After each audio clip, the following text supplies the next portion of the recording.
ఇక ఎంతటి ఆపదలో ఉన్నా, ఎంతటి శ్రమలో ఉన్నా, ఎంతటి సమస్యలో ఉన్నా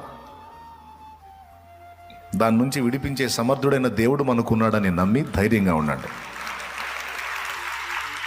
ఆ విషయంలో మీరు ధైర్యం తెచ్చుకోవచ్చు దేవుని అందలి విశ్వాసాన్ని బట్టి. దేవుడు ఏం చెప్తాడు? ఎప్పుడు వచ్చిన ఆయన పాదాల దగ్గరికి, నువ్వు అనుభవిస్తున్న కలతల విషయమైన చింత మర్చిపో, నేనున్నాను. అయితే నేను నేర్పే విషయాలు నేర్చుకొని నువ్వు వాటిని ఇతరులకు నేర్పు.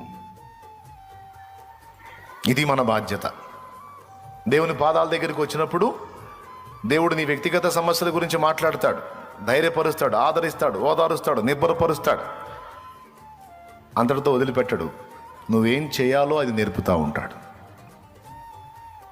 ఈ రెండు జరుగుతాయి. నీ పరిస్థితుల గురించి మాట్లాడతాడు, తర్వాత నీ కర్తవ్యాన్ని గురించి కూడా ఆయన మాట్లాడతాడు. హల్లెలూయా.